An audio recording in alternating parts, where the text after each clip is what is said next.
Hi,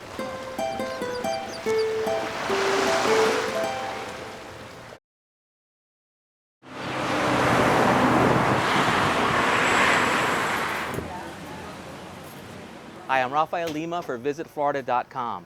Miami is a high-energy, multicultural city. But what gives South Florida its high-octane boost? It's a little cup of adrenaline called cafecito. We've come to the Versailles restaurant in Little Havana, arguably ground zero for Cuban coffee, to discover the secret of why cafecito is so popular. I like to have it here because it's a strong coffee. Coffee is 10 times stronger than the American coffee. Let me tell you, when I first came here and I tried American coffee, I thought they would put too much water in my coffee, and I was complaining. You put water in my coffee, because I didn't know it was that watery. These little jolts of adrenaline cost anywhere from 60 cents to $1, giving new meaning to the phrase, good things come in small packages. This is a potent coffee in a little glass, and it gives you the kick with the sugar. It's at least the closest thing you're going to get to Italian coffee in Miami. And any coffee that you can take in a shot is good coffee. So here's the secret to what makes these little cups of coffee so good. The heat from the espresso machine will actually caramelize the sugar, making it sweeter than just adding sugar at the end. What is your favorite part about the Cuban coffee? I think it's a whole experience. I think it's part of a ceremonial, cultural thing with Cubans. In this particular place, I think people know each other. You know, there's like different crowds that come in at different times. If you come in here, it's a good place for conversation. So you're like a big proponent of this stuff. Do they have any of this in Indiana? Up today, no, but they will once I go back. The sweet nectar of Cafe Cubano draws coffee drinkers to little coffee stands all over Miami to socialize or just recharge. Coffee stands are literally found on almost every block in South Florida. If you don't speak Spanish, here's some key words to use when ordering your cafecito. This is a cortadito. It's basically coffee with training wheels. They add a little milk so you get used to the taste of the coffee, the Cuban coffee that can be a little strong. This is a colada, and basically it's just Cuban coffee with little cups so you can share it with your friends. This is the cafecito, and this stuff is potent, and this one is mine.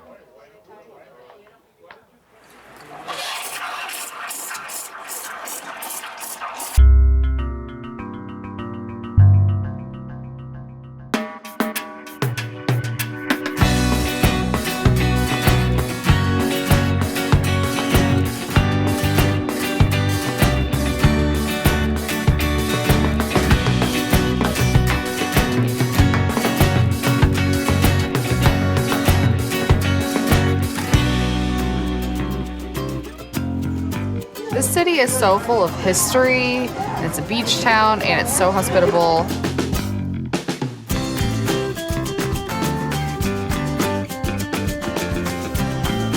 It could definitely be a romantic getaway if you wanted it to be, but I also think it could just be a relaxing vacation, and you can sort of mix that with some different historical attractions and shopping, of course.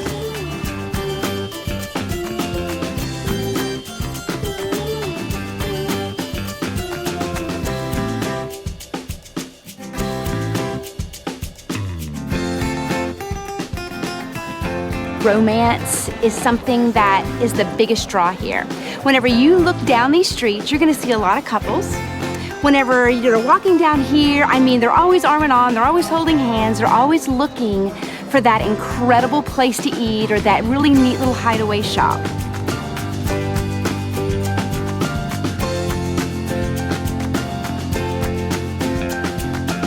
The people that you meet here, even on the streets, you're going to meet people from all different walks of life. We travel all around the world and we find small families and women's co-ops and we get things from them and they make them with their hands. People love seeing this. It makes people feel really good to be a partner to this type of thing.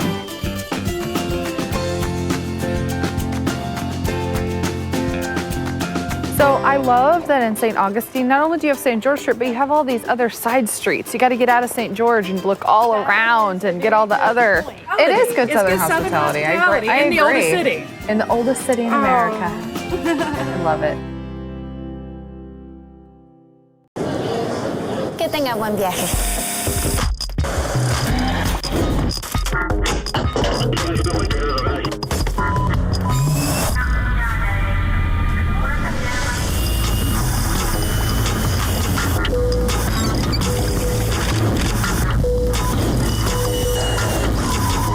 disfrutas tu viaje. Nosotros disfrutamos trabajar en equipo. Que tenga buen viaje.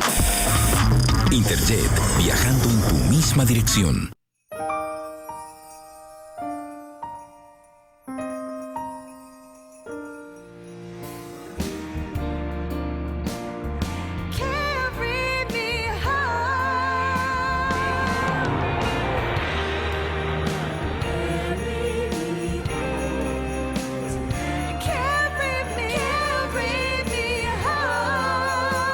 Super Shuttle, your 24-hour home-to-airport ride, is here.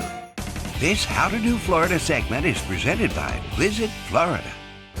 Florida is a state that is framed by the sun, from the sun rising over the Atlantic to the sun setting over the Gulf. Today, we set out on a journey to travel Florida from coast to coast.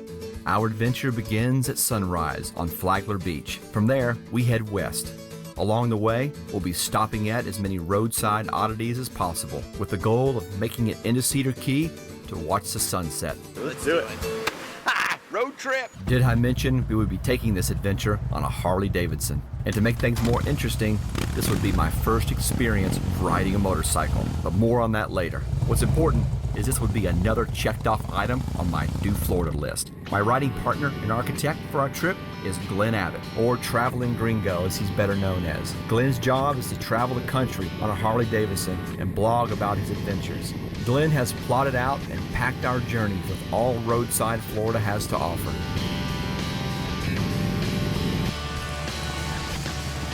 After a quick ride along beautiful A1A, we pointed our bikes west as we headed toward the small town of Barberville. Glenn's first stop, the Indian River Fruit Stand. What do you think of this place, Chad? Oh my gosh. We got a big dinosaur section, we got chickens, we got all kinds of yard art down there, we got fruits and vegetables, I see pottery. Man, I don't know where to go. Well, this is one of the great things about a motorcycle trip, right? On a bike trip, it's really about the journey, not so much the destination. Hacha! Hacha! Please, sir, get up on my rooster, please. Okay. All right. Yeah. I'm dismounting. Oranges, Glenn. You need them. Gotta have We oranges. need them. So I just need help getting it on the bike here. Yeah, Glenn, this'll ride. I'm a little worried about your aerodynamics here. I'll be fine. Glenn was right, so I opted to ship the big stuff, but the oranges, they would ride with me. So it was back on the road as we continued our trip. Up front, I mentioned this was my first time on a motorcycle, and believe me, there's no way I could have pulled this off without first taking a motorcycle safety course. And that's step one. In Florida, all new riders have to take a safety course to receive a motorcycle endorsement on their driver's license. Who's never ridden before? And no one does a better job of training motorcyclists for the rigors of today's distracted car drivers like Harley Davidson. The course can be taken over a week and is a mix of classroom learning and road course training. It's designed to be an overview of what beginners need to know before safely hitting the open road. They don't like when you drop the bike. Squeeze and ease. Squeeze and ease. It was time for the final obstacle between me and the open road, the road course exam, which consists of a series of turns, figure eights, and controlled maneuvers between these teeny little cones. What you think? Good? Good, man. Am I ready? You are ready. Step 2, get your gear. So with my motorcycle endorsed license still warm, it was off to gear up for the trip. Before this course, you would have never caught me in a Harley Davidson store. But after my short stint on the road course, I could feel myself starting to get the fever. This is a bad helmet. Sparkly silver. Everybody will see me coming. This is Knight Rider. Yeah. Knight Rider. Yeah. Look at that, man. That's a pretty cool design. Look at that. Yeah, that one's cool. I like that one. It's got the eagle on the back. That's bad. Pouch right here for drinks. And what do you put in here, Michelle? Drinks. Step 3, rent a hog. Chad, I'll need your license, please. If you want to rent a motorcycle, you need an endorsement. Right, Michelle? I'm an organ donor too there. Do I get a discount for that? All right, Chad, here's your new ride. Woo-hoo-hoo! Drew, that is beautiful. The boots, the glasses, the helmet, the gloves, it finally all came together, Easy Rider style. Yes, I do look awesome.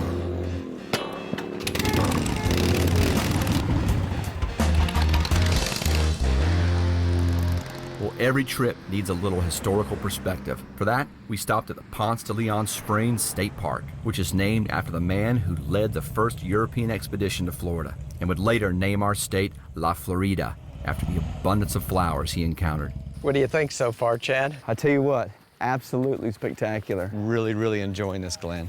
I mean, when we went through the wildflowers, you smell the wildflowers. Exactly, Wow, exactly. it's just gorgeous. That's part of the attraction of being out on a motorcycle, is just being out in nature. Well, then the view, to be able to see 180 degrees like that and just to take it all in. Yeah. And you know, we went down roads today that I know I've been down 100 times, but being on that motorcycle, it was like the first time going down that road. Like I saw it like I've never seen it before. So after cooling off in the Fountain of Youth, it was time to get back on the bikes as we headed down State Road 40. Our next stop would be the Cabin Pub. This is my first biker bar. What happens if we get in a fight in here, Glenn? I'll be right behind you. Glenn's got my back. I was anxious to try out my new look to see if I could pass as a real biker. I wanted the full experience. A smoke-filled bar, a game of pool. Glad I didn't put any money down on this. Some light arm wrestling. Larry's taking me down. Strange looks. Yes, the lone wolf has been accepted by the pack. I'm in. And I'm out. You gotta be kidding me. What the? Note to self, don't ask where the karaoke machine is in a biker bar. I've been through the Ocala National Forest many times, but driving through it on a motorcycle was like experiencing it for the very first time. One of the most picturesque roads we traveled was on State Road 326. They call this a ribbon road, and it is covered with Florida wildflowers and beautiful horse ranches. One piece of technology that proved to be very helpful was our two-way communicators. Using Bluetooth, we could discuss the trip and make decisions as we rode. Glenn was keeping our next stop on the down low, so I was dying to find out what he had in store. Hello there. How are you doing? I'm doing good. Great to see you, Jane. Nice to see you. Jane, I'd like to introduce my friend Chad. Hello. How are you? Nice to meet you. Nice to meet Chad you. is here to try and learn about whoopie pies. Okay. Chad, it looks like it's whoopie time. Thank you. Wow. These, 2 of these, 6 of these. You know, this is Sweet Jane's, and they call it Sweet Jane's for a reason. This place is surrounded with sweets. So with our sugar rush still kicking, we jumped back on 326 and headed towards State Road 19. We were behind schedule, but we couldn't resist the heavy aroma of smoked mullet. So we stopped in at Herschel's to check it out. Hey, we're here at Herschel's off State Road 19, and this place has got some stuff. Check this out. Bait, fresh smoked mullet dip, breakfast, lunch, ice cream, cold beer, worms. And if that ain't enough, corn. So Glenn, for someone like myself who, you know, last week I took the motorcycle safety course. Here I am on a Harley Davidson, riding down the road, just loving it. Yeah, I mean, I think it's something anybody can learn to do. Yeah. And I think you did it the right way. You took the course, you're really well prepared for it. And I think it's all about preparation and safety and just being alert and being aware to your surroundings. How are we doing on time? Well, it's 7:15. We've got about 25 miles, so I think we better hit it. Sun drops at what, 7:45? 7:45. Yep, let's go. Go. So we left Herschel's at 7:25, and the sun sets at 7:45, and we still had 25 miles to go. Our final road will be State Road 24, which fires you straight into Cedar Key. As we roared down the road, I could see the sun dropping like a lead balloon over the pine forest. I was getting nervous. We had mistimed our trip. We whipped through downtown Cedar Key, heading toward our sunset spot, and there it was. Mission accomplished. Ha! We made There it. it is, sir. We This did is it. it, dude. We did it. Cedar Key. This morning we saw it come up at Flagler Beach. Now we're watching it go to bed on Cedar Key. From beautiful A1A to Big Chickens to my first and last biker bar to beautiful Cedar Key, I've got to say, seeing Florida from a motorcycle is one of the best ways to see and do Florida. We made it. We made it. We certainly did. This How to Do Florida segment was presented by Visit Florida.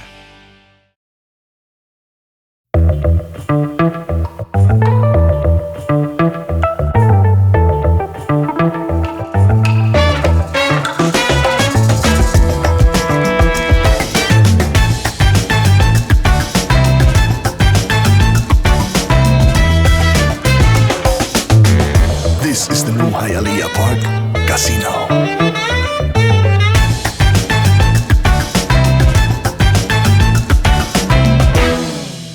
Did you hear? What? There's so much new to do at our zoo. Families ought to check out the Wacky Barn.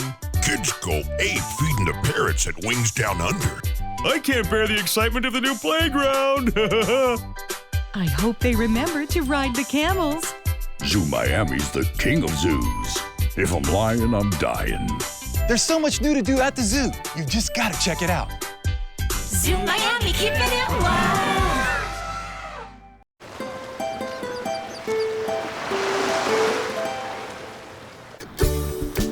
It could be billed as the Tranquil Trip, a day visit to Amelia Island, highlighted by beautiful scenery, peacefulness, and charm, with a bonus of boutique shopping and specialty restaurants. It's a place they can disconnect to reconnect with the important things in their life, whether that be their family, their friends, or even their own chi, trying to get more centered and comfortable with themselves. Amelia is a 13-mile-long island off the northeast coast of Florida. It's easy to get to and easy to lose yourself. Almost a tropical island that you can drive to. Let the sea breeze wake you up with a morning stop at Elizabeth Point Lodge. Watch the Atlantic waves roll in while enjoying breakfast in this 1800s Nantucket-style inn. Just because you're day tripping doesn't mean you can take advantage of the products at our spas and our bed and breakfasts. Turn your beach trip into a mini vacation by carving out time for boutique shopping in downtown Fernandina, a charming Victorian-style town where every corner offers up a treasure. From pirate lore to prohibition stories, fly fishing gear to fantastic fudge. Stroll into the Happy Tomatoes Courtyard Cafe to pick up a mouth-watering barbecue sandwich to tote to the beach.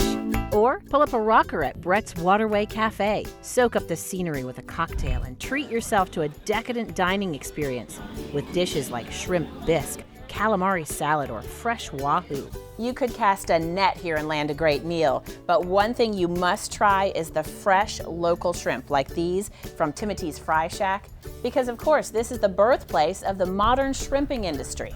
Fernandina shrimpers were the first to begin using what would become the modern trawl instead of cast nets. Up to 1 million tons of shrimp still come in from Amelia's shores every year.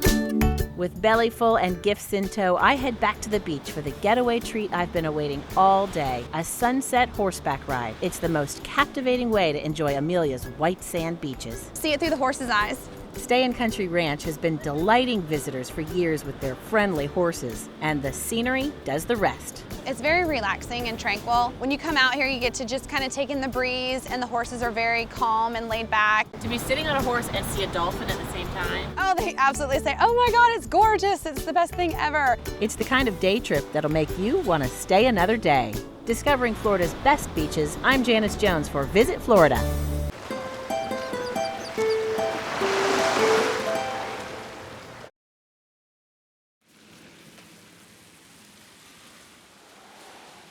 Hi, I'm Rafael Lima for VisitFlorida.com. Welcome to Bill Baggs Cape Florida State Park. There's a lot to do, so let's get going.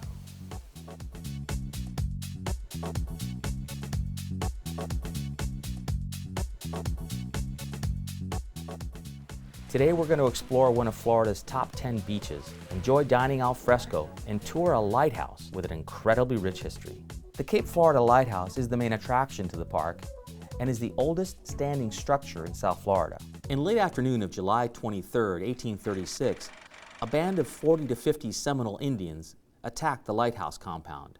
John W. Thompson and his assistant Aaron Carter were on duty and retreated to the safety of the lighthouse. The lightkeeper was able to make it to the lighthouse. He ran inside and closed the door, leaving the Indians out here trying to burn down the lighthouse. Thompson was able to scramble to the top of the lighthouse to get away from the Indians. Of course, the inside of the lighthouse was full of smoke, forcing him back outside. So the lightkeeper was able to scramble up here. And I remember there were still Indians down below. They had built a fire.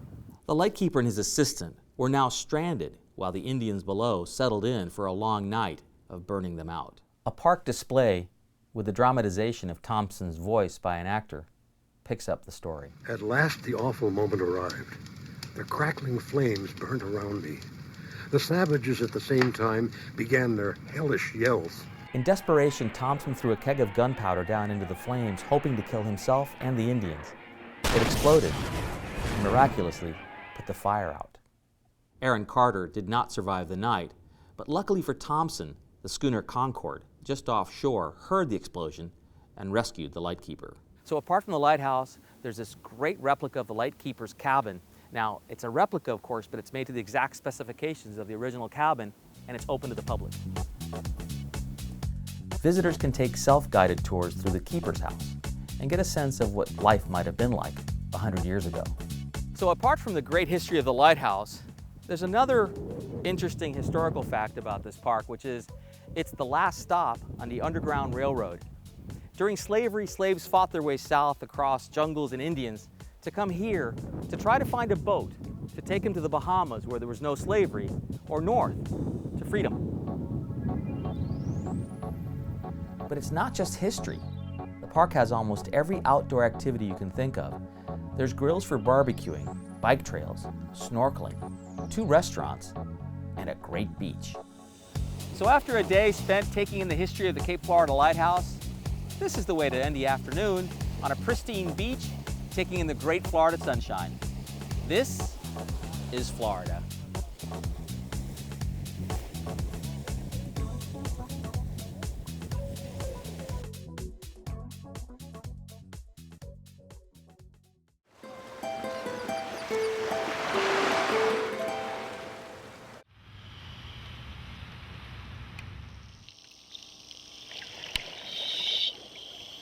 Fish were way cooler than I thought they'd be. And Schools of them. I swam in a school of little blue fish. Yeah? And we swam with a turtle for like 5 minutes. Here at Lauderdale by the Sea, scuba divers are enjoying some of the best beach diving in Florida.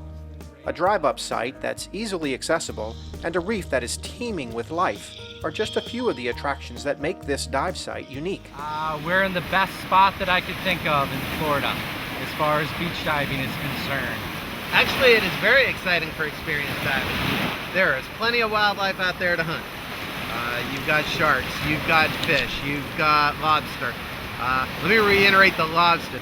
As an instructor, it's a great place for me to take students who have never done this before, and not only are they in a nice, safe environment, but they're seeing all kinds of cool stuff. It's novice diving, it's not deep diving at all, it's just walking in from the surf, and it's in 15 feet of water, just 100 yards from the shore here, and you can snorkel it or you can bring the dive gear out and you'll be able to see it. Visibility here is fabulous. But Lauderdale by the Sea is thinking about the future of its reefs as a destination for all levels of diving. A new reef is taking shape underwater. It's called the BioRock Reef. It's a metal structure that has been installed underwater with attachments to solar-powered buoys, which deliver a steady stream of low-voltage electricity to the reef. This man-made current will ultimately allow corals to grow 8 to 10 times faster than in a normal situation. And then once you have the limestone, reef organisms like clean limestone to settle on. So that's why we're getting all those oysters. You don't see oysters like that on the reef. This is the only structure of its kind in the United States, so it's drawing a lot of attention for divers and reef conservationists. In fact, in December of 2011, Alan Sherrod broke the underwater dive record on scuba in salt water at this location.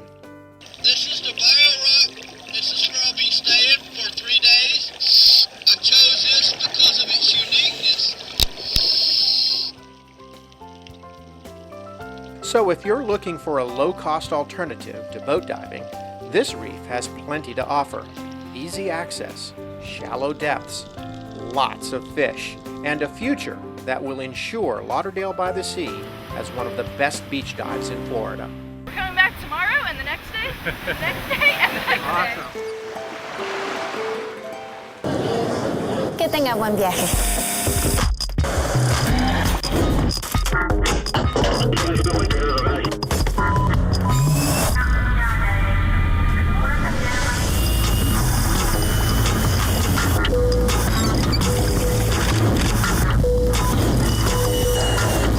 Tú disfrutas tu viaje. Nosotros disfrutamos trabajar en equipo. Que tenga buen viaje. Interjet, viajando en tu misma dirección.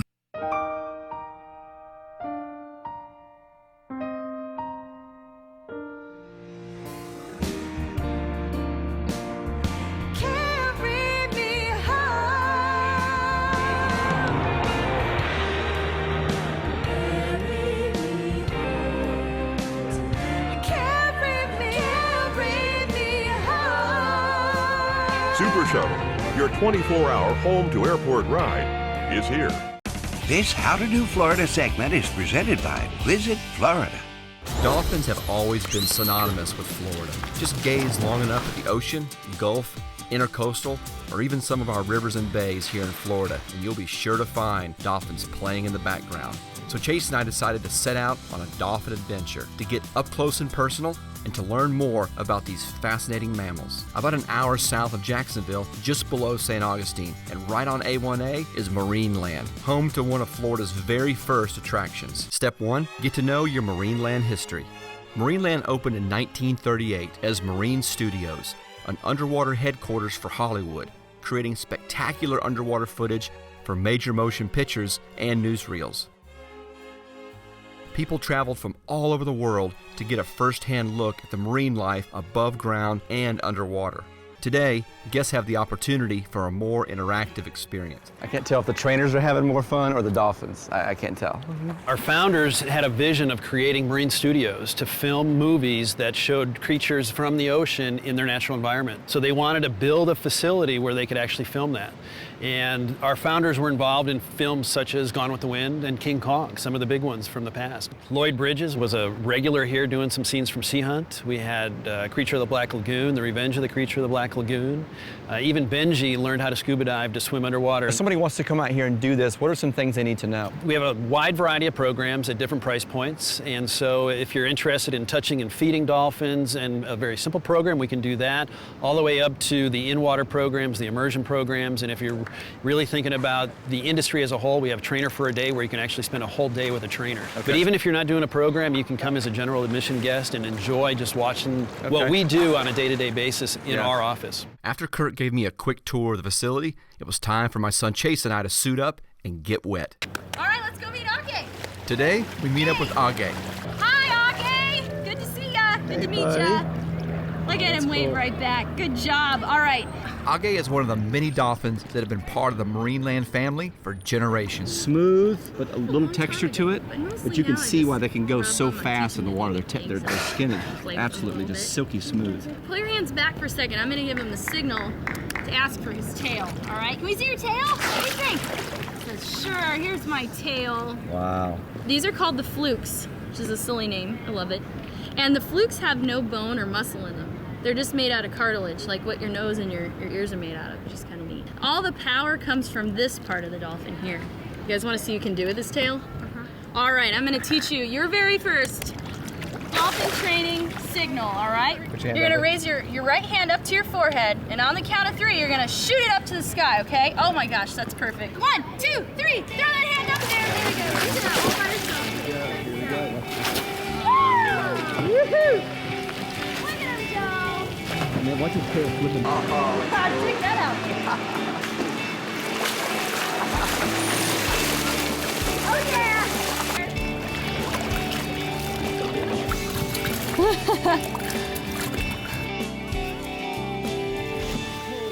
Step 3, Dolphin School. What is it like being here working with these animals every single day? It's amazing. You never get sick of it. It's the most amazing thing to come in here and interact with animals you've spent so long building relationships with. And no matter what kind of day you're having before you come in here, it's always good once you see the dolphins. It just melts away. So one of the things working with dolphins, you work with, these fish. I mean, they don't eat, hot dogs and hamburgers. That's right. They eat fish. Tell us a little bit about what these dolphins eat. All right, well, here we offer them 2 types of fish. We have the smaller guy here. This is called a capelin. Okay. And then the larger guy here is called a herring. And the herring is kind of like the meat and potatoes of the dolphin's diet. Okay. The capelin is kind of like the salad, I guess. So we like to make sure that they get an even mixture of both types of fish. And we monitor each fish that the dolphin gets down to the last calorie. So we always know exactly how many calories the dolphins are getting. And how many calories are we talking about? Oh, anywhere from the younger ones, maybe 4,000 calories. The ones that are eating more, over 15,000 calories a day. 15,000 calories a day. Have you ever bitten into one of these? Oh, sure. You dare me to bite into this? I dare you. You've bitten into one of these? Yes, absolutely. I kind of believe you. Yeah, you should. I'm telling the truth. It's part of trainer initiation. Well, I'm going to stop talking about it. I'm just going to do it. Oh, yeah! How's it taste? You know what? It tastes like a sardine. It's not bad. You got a breath mint around here. Tic Tac would be great. What an incredible encounter it was to see and touch one of the most magnificent animals on the planet. What an inspiring and iconic place to bring the family and connect with these true Florida superstars.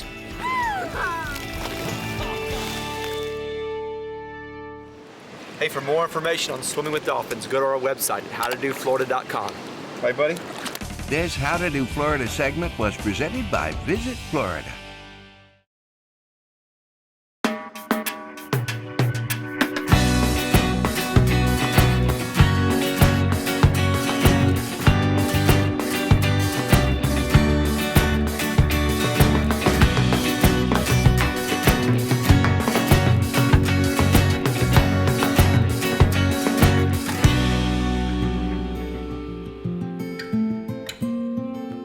There's something about taking off your shoes and feeling the sand on your feet. It is really soothing for the soul.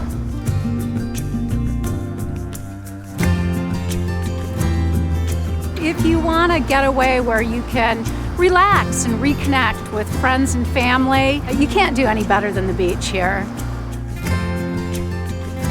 I really love Fort Pierce. I love the whole vibe. Everyone's real nice and friendly. It's just a small beach town.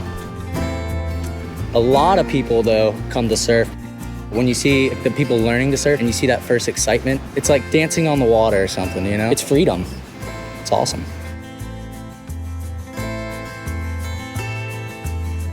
This is a great way, I think, to end your day, just to, after a day on the beach, just kind of escape where it's really quiet and peaceful and have a stroll down this shady path.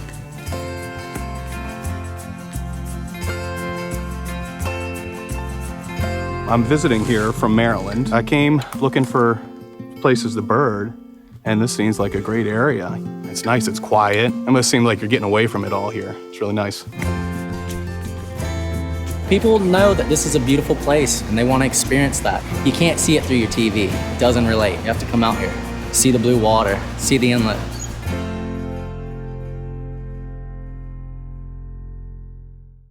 Did you hear? What? There's so much new to do at our zoo. Families ought to check out the Wacky Barn. Kids go ape feeding the parrots at Wings Down Under. I can't bear the excitement of the new playground. I hope they remember to ride the camels. Zoo Miami's the king of zoos. If I'm lying, I'm dying. There's so much new to do at the zoo. You just gotta check it out. Zoo Miami, keeping it wild.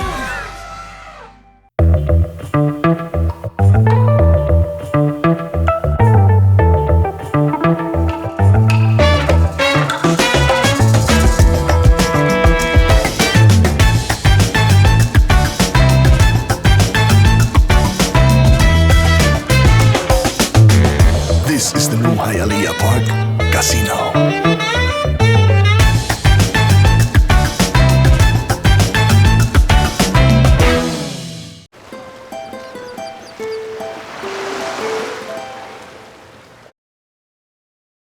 Hi, I'm Rafael Lima for VisitFlorida.com. We're here in Hallandale, Florida at Aqua Shop. Today I'm going to show you how to go surfing indoors.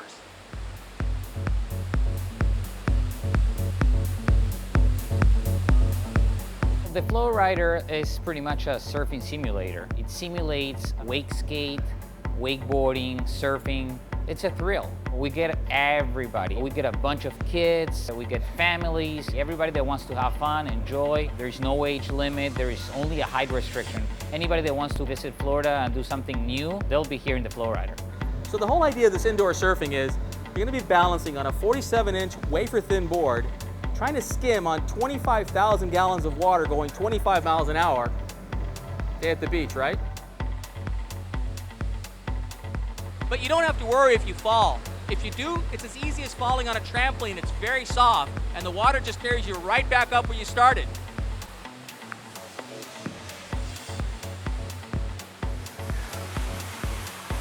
So why on earth would you do this? Why? For what? Because it looks like it's so much fun. I've always wanted to surf, and this just seemed like a great way to learn how. Was this your first time surfing? Yes, it was. Yeah. What did you think? I love it. I want to do it every day. What was the best part of it? Falling off. Did it hurt to fall off? No. When you fly up, whenever you fall off, it's really fun. Yeah, do you get water in your nose? Yes, lots of it. So, if the waves are flat at the beach, surf's always up at the Flow Rider.